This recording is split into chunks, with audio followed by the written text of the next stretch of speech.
So as we get started, AJ, I want to give you a heads up that when we go back in time to when we first met, I will tell you that your reputation precedes you a little bit.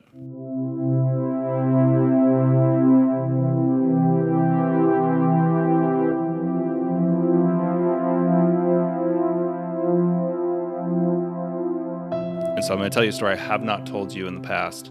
It shouldn't blow your mind, and it really shouldn't blow anyone's mind who knows you. And that is that when we booked you for your initial assessment at our business, I had other people in the room who knew you in some capacity. They might not have been close friends or immediate friends, but they knew you. When I said, we've got this AJ Wnukowski coming in for an assessment, they said, oh, that guy, he's a maniac. Oh, yeah, baby. Get up.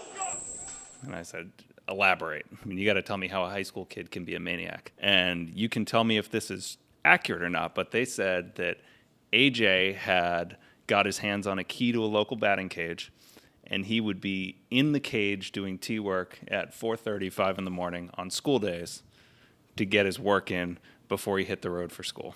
Is that accurate? That is accurate. Reason why I think Lumberlend is where it is today is because of the person who's driving the train. When you have all the pennant designs, you're then going to show us so then we can finish it. Get them made in production.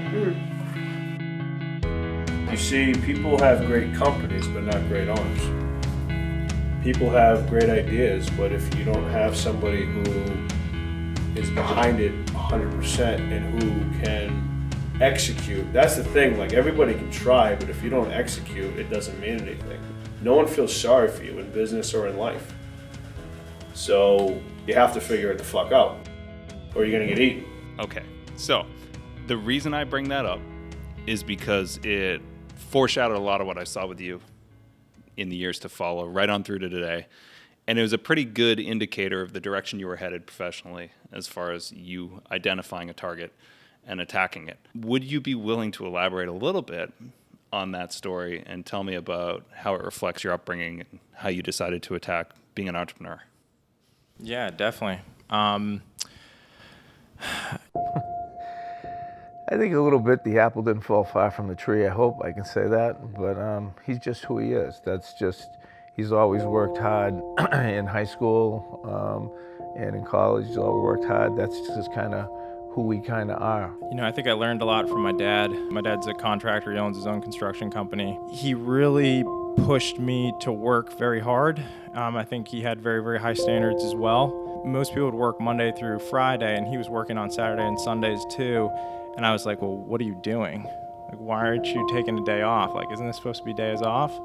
And that wasn't how my dad was. I think anybody who's been around AJ knows he's kind of like, he pushes the bounds as to like where I think family and friends kind of want to be like, AJ, you need to sleep, or you need to like take care of yourself, or you need to do X, Y, or Z. It sounds like a silly story, but the guy's, you know, he's a good friend of mine. I got married in the winter of 2016, and he wasn't able to make it to the wedding because he was sitting in his garage cranking out mugs to get out for the holidays because he had to get the orders out.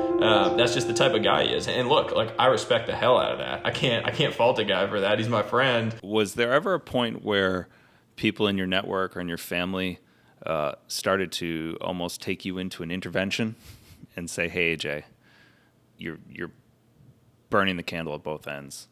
This is too much. Let's pump the brakes. You know, I think my dad is so all in that he was just more supportive. You know, I think it was a period in time that, you know, he had like told me that, you know, I had essentially like outworked him, and that he was kind of like impressed with what I was able to do, and that kind of felt really good inside, I think. But I definitely had, you know, like, I would miss like my brother's birthday dinner one time, and I missed, you know, some good friends' weddings, Sahil and Tyler's. And, you know, I was aware that, you know, some people weren't thrilled that I would miss a dinner, or that I wouldn't, you know, I'd sit down and eat Thanksgiving, but then I'd go back out and work. Or, you know, Christmas Day I was working, you know, I did all-nighters, you know, for a period of time. It was 24/7. and you didn't know what was going to happen. It was like a battle. You just didn't know where it was coming from. And now he's been able to kind of sort through things and understand what he has to do and how he has to kind of get there. But again, the unknown is, you know, how much is going to come in and what he has to deliver. There was definitely days that I wanted to poke my eyes out, for sure, because I was sleep deprived. I was hurting. But I'm also very, very proud that I put everything I had into it. I really felt ownership of trying to make sure that the business didn't collapse. And I thought what I put into it was a direct reflection of that. I mean, success is so difficult to measure. I think it's all about, for me, it's how you can handle failure, adversity, when your back's up against a wall, when things aren't going the right way. How do you respond to that? And then what are the results from there? I think that's more success than it is, yeah, you know, right away you came out of the gates and everything was great. It was smooth sailing. You hit $1 million in your first year. You know, everything's been great. You've never had difficulties. I think with AJ, and why I think he's been successful as a human being and as a CEO of a company, is because he's ran into difficulties. He's ran into setbacks with the company. Some places that he could have been at where he said, let's just sell it, or let's just, you know, maybe not give it 100%, but he's pushed through those every single time. There's things that have happened that people would say are bad, characterized as bad. You know, I didn't go as far as I wanted to in baseball. But that turned out, as it played itself out over the long term, to be positive. There was plenty of things that I learned from not going as far as I wanted to in baseball. And now I'm very happy. I can, whether Lumberland has, you know, a 1 more year run, a 100-year run, I'll be doing business for the rest of my life. I just love executing things.